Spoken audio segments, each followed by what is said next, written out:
Greet చేస్తారు ఈ అకేషన్ని క్లుప్తంగా. ఇప్పుడు ఆల్ ఇండియా కోశాధికారి అట్లాగే గతంలో ఇక్కడ అధ్యక్షులుగా ప్రధాన కార్యదర్శిగా బాధ్యతలు నిర్వహించి ఈ భవన నిర్మాణాన్ని ఏం చేయాలి అన్నప్పుడు ఇందాక చెప్పినట్టుగానే ఎస్ఆర్ఆర్ వారి దగ్గరికి పోయే దాంట్లో ప్రముఖమైన పాత్ర పోషించినటువంటి కమ్రేడ్ సాయిబాబు గారు వారిని ఈ సమావేశాన్ని ఉద్దేశించి మాట్లాడాల్సిందిగా కోరుతున్నాను.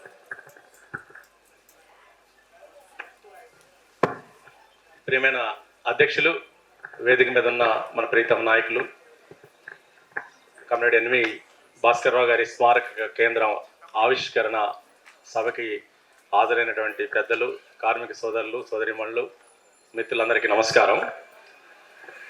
ఆల్రెడీ హేమలత గారు, తపన్ సేన్ గారు అఖిల భారత కేంద్రం నుంచి శుభాకాంక్షలు తెలియజేశారు.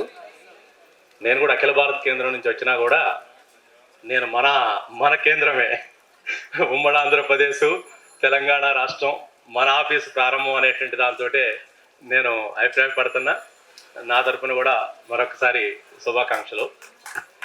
కమ్రేడ్స్, ఈ బిల్డింగ్ సంబంధించి ఇప్పుడే చెప్పారు మిత్రులు. శ్రీనివాస్ గారు మేము ఇంటర్మీడియట్ చదివే రోజుల నుంచి పరిచయం. ఆయన ఈ ఆఫీస్ దగ్గరికి వచ్చినప్పుడు ప్లేస్ చూడటానికి వచ్చాడు. అందరం సుక్కారాములు గారు, భాస్కర్, వెంకట అందరం ఉన్నాం. ఉన్న తర్వాత చూసిన తర్వాత ఎదురుగా మనం రెంట్కుంటున్నాం కదా, ఇక్కడికి వచ్చి టీ తాగుదాం, కూర్చొని ఇక్కడ మాట్లాడుకుందామని అన్నాను. అంటే ఇక్కడికి ఎందుకు వెళ్ళాలి మాట్లాడుకోవడానికి, అక్కడికే కుర్చీలు తెప్పించండి అన్నాడు. అది ఏమీ లేదు కదా, ఓపెన్గా ఉంది, ఎండ ఉంది అని అంటే, ఓపెన్ ఉన్నా కానీ మీకు సెంటిమెంట్ ఉన్నాయో లేవో అన్నా, నాకు మాత్రం ఒక సెంటిమెంట్ ఉందన్నాడు. ఏంటన్నా, అసలు నన్ను ఇందులో నుంచి కాళ్ళు బయటికి రానియటం లేదు, ఇక్కడ బాగా అట్రాక్షన్ ఉంది, అందుకని టీ ఇక్కడికే తెప్పించండి, కుర్చీలు ఇక్కడికే తెప్పించండి అన్నాడు. మరి మేము చాలామంది కొంతమంది సలహా ఇచ్చారు, రాబోయే 40-50 ఏళ్ళకి విజన్ తోటి ఉండాలి కదా ఆఫీసు, మరి ఇది ఇక్కడ కనీసం పార్కింగ్ లేదు, 300 గజాలు, మరి సరిపోద్దా లేదా, మేము కరెక్ట్గానే వెళుతున్నామా అని అన్నాం. ఇప్పుడు మీకు కొత్త పరిస్థితుల్లో మీరు అర్థం చేసుకోవాలి, ఇప్పుడు ప్లేస్ ఎంత అనేది ముఖ్యం కాదు, విస్తీర్ణం ఎంత అనేది ముఖ్యం కాదు, ఉన్న ప్రతి ఇంచుని కూడా ఎలా ఉపయోగించుకోవటం అనేటువంటిది ముఖ్యం. అందుకనే ఈ ప్లేస్లోనే మీకు ఎన్ని సంవత్సరాలకు కావాలంటే అన్ని సంవత్సరాలకు ఉపయోగపడే పద్ధతుల్లో ఆ రకంగా నిర్మాణం చేయొచ్చు అన్న, అది మాకు వదిలిపెట్టండి అన్నాడు. అందుకని నేను అనుకుంటుంది ఏంటంటే, ఆఫీసు 300 గజాల 5 అంతస్తులు అనేటువంటిది కాదు, ఏ లక్ష్యంతో పనిచేయటం అనేటువంటిది చాలా కీలకమైనటువంటి విషయం. అందుకని సిఐటికి ఉన్నటువంటి వారసత్వం ఏంటి? సిఐటికి ఒకటే వారసత్వం ఉంది, ఇది జాతీయోద్యమ పోరాట వారసత్వం ఉంది, తెలంగాణ సాయుధ పోరాట వారసత్వం ఉంది, సమరశీల పోరాటాల వారసత్వం ఉంది. ఈ ఉమ్మడి ఆంధ్రప్రదేశ్లో తెలంగాణలో వేసిన విత్తనాలు, పర్సా గారు, నండూరు గారు వేసినటువంటి విత్తనాలు అత్యంత క్వాలిటీ కలిగినటువంటి విత్తనాల్ని మన రాష్ట్రంలో వేశారు. అందుకని రాష్ట్రంలో ఏ రాజకీయ పార్టీ అధికారంలోకి వచ్చినా, ఎవరు తెలంగాణ వచ్చిన తర్వాతైనా ముందైనా, వాళ్ళు మొదట అనుకున్నది ఇక్కడ బాగా పోరాటాలు, సమరశీల పోరాటాలు చేసేది, అడుగడుగున జిల్లాల్లో గ్రామాల్లో చేసేది సిఐటిని. అందుకని వాళ్ళు మొదట రాగానే, అధికారంలోకి రాగానే వాళ్ళు సిఐటి మీద పడేవాళ్ళు. యూనియన్లను చేర్చడం ఎట్లా, లేకపోతే యూనియన్లను దెబ్బ కొట్టడం ఎట్లా అని. మన రాఘవులు గారు అందరూ ఇచ్చే స్ఫూర్తి ఏంటి, అయస్కాంతాన్ని ఎన్ని ముక్కలు చేస్తే అన్ని ఉత్తర దక్షిణ ధృవాలు ఏర్పడతాయి. అందుకని సిఐటిని ఎవరు కూడా ఏమి చేయలేరు అనేది మొత్తం ఉమ్మడి ఆంధ్రప్రదేశ్ తెలంగాణ చరిత్రలో ఆ రకమైనటువంటి ఉద్యమాలతోటి సిఐటి విస్తరణ జరిగింది. అయితే ఈ రోజు ఈ బిల్డింగ్ కార్మిక యొక్క శ్రమ శక్తితోటి, కార్మికుల యొక్క సొంత ఆర్థిక బలంతో ఇది నిర్మాణం జరగడం చాలా సంతోషకరమైన విషయం. ఇప్పుడే మరి దీన్ని ఇంకా ముందుకు అభివృద్ధి కావాలంటే నేను ఒక్కటే మాట చెబుతున్నాను, ఏ కార్మికులైతే ఈ బిల్డింగ్ నిర్మాణానికి పూర్తి శక్తిని ఉపయోగించి ఇది నిర్మాణం జరిగిందో, అందుకని మన రాష్ట్రంలో కార్మిక శక్తిని పూర్తిగా వినియోగించడం ఎట్లా, ఇదే మనం ఉపయోగించాలి. ఇప్పుడే కమ్రేడ్ భాస్కర్ చెప్పాడు, కొన్ని విశ్లేషణ కూడా చేశాడు. 33 జిల్లాలు, 26 సంఘాల నుంచి, మరి నిజమే 33 జిల్లా కమిటీలు ఉన్నాయి, ఒక్కొక్క జిల్లా కమిటీ 30 మంది తోటి ఉంది. అలాగే 26 యూనియన్లు ఉన్నాయి, ఒక్కొక్క యూనియన్ కి 100 మంది కమిటీ సభ్యులు ఉన్నారు. రైతు పోరాటాలు, విద్యార్థి యువజన సామాజిక పోరాటాలు, కార్మిక పోరాటాలు జరుగుతున్నాయి. మరి ఈ పోరాటాలన్నీ ఎందుకు జరుగుతున్నాయి? ప్రజల అసంతృప్తికి వ్యతిరేకంగా, ప్రజల హక్కుల కోసం పోరాటాలు జరుగుతున్నాయి. అంటే ఈ నయా ఉదారవాదం ఏదైతే ఉందో దాని నుంచి ఉద్భవించినటువంటి ఈ సమస్యలకు వ్యతిరేకంగా పోరాటాలు జరుగుతున్నాయి. అందుకనే సిఐటియు ఈ అన్ని పోరాటాలకి సంధానకర్తగా ఉండాలంటే, అన్ని పోరాటాలని ముందుకు నడపాలంటే, ఏదైతే సిఐటి యొక్క 55 సంవత్సరాల క్రితం నా ఐక్యత పోరాటం అనేటువంటి నినాదం ఉందో అది నినాదం కాదు, అది ఆచరణ.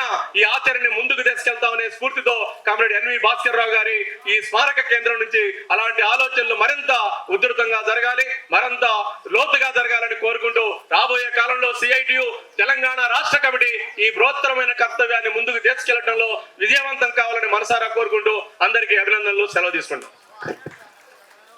సాయిబాబు గారికి ధన్యవాదాలు. ఇప్పుడు ఉమ్మడి ఆంధ్రప్రదేశ్ ప్రధాన కార్యదర్శిగా అధ్యక్షులుగా బాధ్యతలు నిర్వర్తించి ప్రస్తుతం ఉపాధ్యక్షులుగా తెలంగాణ రాష్ట్ర ఉపాధ్యక్షులుగా పనిచేస్తున్న కాబట్టి ఎస్ వీరయ్య గారిని మాట్లాడాల్సిందిగా కోరుతున్నాను. కామ్రేడ్స్, పహల్గాం ఉగ్రవాద దాడి సందర్భంగా జరిగిన ఘటనలు మన దృష్టిలో ఉన్నాయి. కార్మిక వర్గ స్ఫూర్తి ఎట్లా ఉంటుందో అర్థం చేసుకోవడానికి అవి ఉపయోగపడతాయి. దేశంలో మతపరమైనటువంటి ఘర్షణలు సృష్టించాలనే లక్ష్యంతో ఉగ్రవాదులు దాడి చేశారు. మతం అడిగి తెలుసుకొని దాడి చేశారు. కానీ వాళ్ళ లక్ష్యాన్ని తిప్పికొడుతూ దేశ ప్రజానీకం ఉమ్మడిగా ఐక్యంగా స్పందించారు. అంతేకాదు, అక్కడ ఉన్నటువంటి కార్మిక వర్గం స్పందించిన తీరు మరింత స్ఫూర్తిదాయకంగా ఉంది. చనిపోయిన వాళ్ళంతా హిందువులు, 25 మంది. కానీ 26వ వ్యక్తి ముస్లిం, హార్స్ రైడర్. వీళ్ళందరినీ ఉగ్రవాదులు చంపుతా ఉంటే ఉగ్రవాదుల చేతుల్లోంచి AK-47 గుంజుకునే ప్రయత్నం చేసి ప్రాణాలు అర్పించాడు. ఆయన ముస్లిం. హమాలీలు, ఆటో డ్రైవర్లు, క్యాబ్ డ్రైవర్లు, బస్సు డ్రైవర్లు వీళ్ళంతా ముస్లిమ్స్, కాశ్మీరీ ముస్లిమ్స్.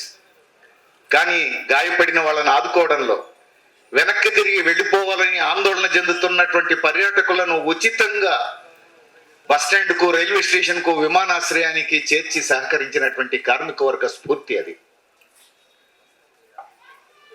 కానీ అదే సందర్భంగా విమానయాన సంస్థలు అనుసరించిన పద్ధతి కూడా మనం గమనించాలి. విమానయాన సంస్థలన్నీ హిందువులవే.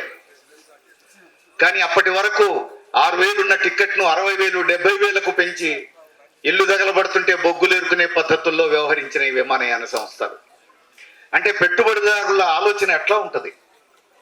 పెట్టుబడిదారుల విధానంలో వాడికి లాభ దృష్టే తప్ప మానవతా దృక్పథం ఉండదు అని చెప్పేసి పహల్గాం దాడుల సందర్భంగా మనకు స్పష్టమైంది. కార్మిక వర్గ స్ఫూర్తి ఎట్లా ఉంది, పెట్టుబడిదారీ వర్గం స్పందన ఎట్లా ఉందో మనం చూసాం. ఇంకొక ఉదాహరణ చూడాలి మనం.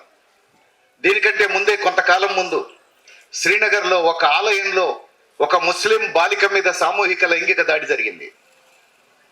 ఆ లైంగిక దాడి చేసిన వాళ్ళలో పూజారి కొడుకుతో సహా 7 ఉన్నారు.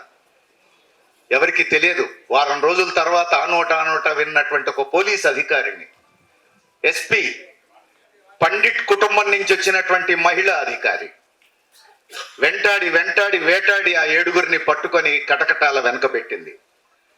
కటకటాల వెనకబెడితే వాళ్ళని విడుదల చేయాలని ఓ పెద్ద ప్రదర్శన జరిగింది. ఆ ప్రదర్శనకు నాయకత్వం వహించింది ఆనాడు ఉన్నటువంటి బీజేపీ మంత్రులు 2.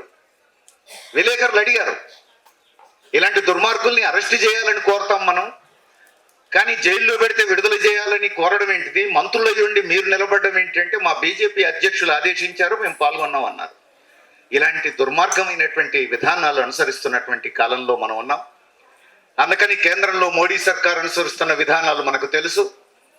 అందుకని జాతీయ దురాభిమానం కానీ, మతోన్మాదం కానీ ఈరోజు భారతదేశంలో ఉన్న ప్రజల సమస్యలు పరిష్కారానికి తోడ్పడవు. కార్మిక వర్గం ఐక్యంగా స్పందించాల్సినటువంటి సమయం.